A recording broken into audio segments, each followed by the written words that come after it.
नमस्ते दोस्तों, कैसे हैं आप लोग। आप सभी का हमारे चैनल में स्वागत है। और आज मैं बना रही हूँ जैसे खस्ता। आज है तीज, तो तीज के लिए मैं बनाती हूँ खस्ता नैवेद्य के लिए। तो ये सुबह में 5 बज रहे हैं, तो मैं नहा धो के और ये मैदा को अच्छे से छान के और इसमें मैं ना ये घी डाल के, रिफाइंड ऑयल डाल के इसको मैं मोइन की तरह मिला रही हूँ। अच्छे से मिस ले रही हूँ मैदे को, ताकि ये खस्ता हो जाए इसमें। और ये चीनी को मैंने मेल्ट कर लिया है थोड़ा सा पानी में डाल के, गर्म पानी करके, ताकि ये बाद में ना पिघले। ऐसे मेल्ट कर लेने से ना ठीक रहता है। अब ये कढ़ाई गरम करके इसमें मैंने डाल दिया है रिफाइंड ऑयल।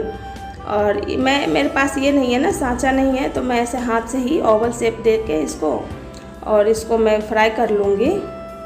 ये जो है खस्ता, इसको मीडियम फ्लेम पे फ्राई करना होता है, नहीं तो ये अंदर से कच्चे रह जाते हैं और बाहर से जल जाते हैं, इस टाइप के हो जाते हैं। तो इसको आराम से फ्राई करना होता है। इसको बनाने में इसकी जो आटा की, जो मैदे की जो तैयारी है, उसको करने में उतना टाइम नहीं लगता जितना टाइम इसको छानने में लगता है।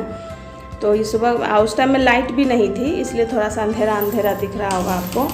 और ये कर लेने के बाद फिर राम को स्कूल भी लेके जाना है, तो उसको भी तैयार कर रही थी। मैं तो तैयार ही थी, फटाफट से उसके बालों में हल्का सा ऑयल लगा दे रही हूँ और कंघी कर दूँगी। और अब हो गया ये शाम का टाइम। और तीज व्रत में हम लोग शाम को पूजा करते हैं, वैसे पूरे दिन पूजा रहता है। तो गांव में रहने से जैसे पंडित जी आते हैं, घर पे करा देते हैं, और यहाँ पे भी आते हैं, लेकिन यहाँ पे हमारे आसपास नहीं है, तो नहीं आ सके हैं पंडित जी, तो मैं खुद ही करूँगी पूजा वैसे।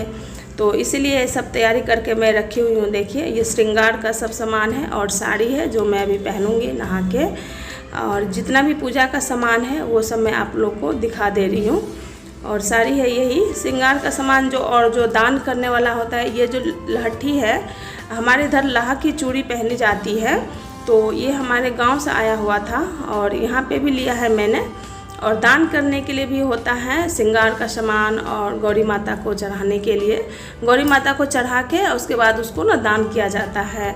तो जिसको जितना सामर्थ्य होता है उसके हिसाब से अपना दान करते हैं। अब मैं नहा के आ गई थी और मेकअप कर रही हूँ। और ये देखिए राम क्या कर रहा है मेरे साथ। ये भी एकदम से लगा हुआ है। जितना तो ब्रश मैं नहीं अपने फेस पे घुमाई हूँ, उतना तो ये घुमा रहा है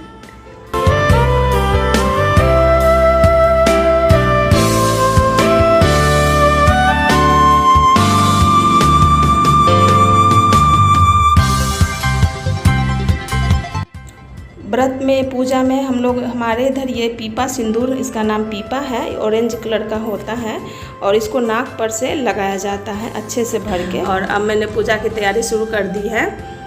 कलश बिठाने के लिए नारियल को कपड़े में लपेट के उसको रोली धागा से बांध के तैयार कर ली हूँ। अब मैं पूजा शुरू कर दूँगी।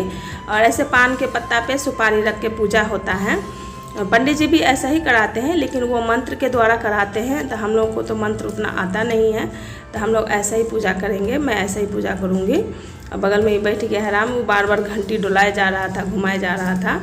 और ये वीडियो को मैंने थोड़ा सा फास्ट कर दिया है, तो थोड़ा कम भी हिल रहे हैं, तो लग रहा है जैसे क्या जी हिल रहे हैं ज़्यादा ही, तो आप लोग इग्नोर कीजिएगा।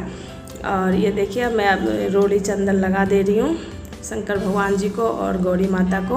उनकी पूरी फैमिली की, जो उनके पूरा परिवार है, उनका फ़ोटो है। और इसी में मतलब कहा जाता है जो पूजा करना चाहिए, उनका पूरा परिवार रहे तो ज़्यादा अच्छा है।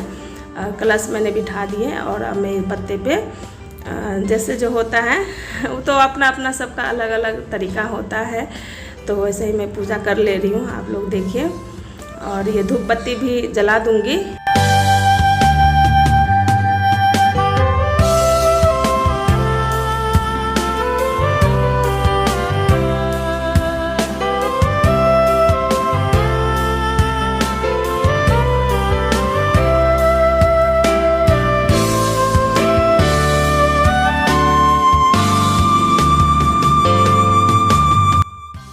और ये शंकर भगवान, गौरी माता भी हमारे साथ ही हैं। और वैसे भी आज तीज का व्रत है, और हर स्त्री के लिए जो ये व्रत की हैं उनके लिए सौभाग्य की बात है। और मैं भी इसीलिए की हूँ, जिनका सौभाग्य बना रहे। तो ये देखिए, और सुहागिन स्त्री ही करती हैं ये सब व्रत। अब मैं कथा करूँगी तो उसके लिए मैं फूल दे रही हूँ हाथ में। जैसे पंडित जी पढ़ाते थे तो फूल दे देते थे हाथ में, जब तक कथा सुनो तब तक फूल हाथ में रखो और कथा खत्म हो जाए उसके बाद फूल शिव जी के चरणों में अर्पण किया जाता है। हे शिव रूपे आपको सदा के लिए नमस्कार, हे ब्राह्मणी, हे ब्राह्मणी आपको नमस्कार, हे जगदम्ब। कथा समाप्त हो गया था तो अब मैं इस आरती उतार दे रही हूँ। तो आरती के लिए सब बारी बारी से हम लोग आरती उतारे हैं। तो मेरे पति भी हैं तो वो भी आरती उतारेंगे, मेरा राम तो उतारेगा ही, मेरी बेटी है वो भी उतारेगी। तो आरती उतार लेने के बाद ये पूजा, और हम तो निखंड है, निर्जला व्रत है, तो कुछ भी नहीं, फलहार और भी नहीं कर सकते, पानी भी नहीं ले सकते, पूरी रात ऐसे ही रहना है, पूरी रात जगना होता है। तो जग के अपना भजन कीर्तन करो और फिर सुबह में पूजा करके और इसका पारण कर लो। व्रत जो है सो संपन्न हो जाता है इस तरीके से। और आरती हो जाने के बाद यहाँ सब लोग आरती ले रहे हैं। और ये है कि बस पूरे दिन तो ऐसे ही तैयारी करने में निकल जाता है, और रात को जब जगना होता है उस टाइम में थोड़ा सा प्रॉब्लम होता है, कोई ज़्यादा नहीं होता है, बस ऐसे ही हो जाता है।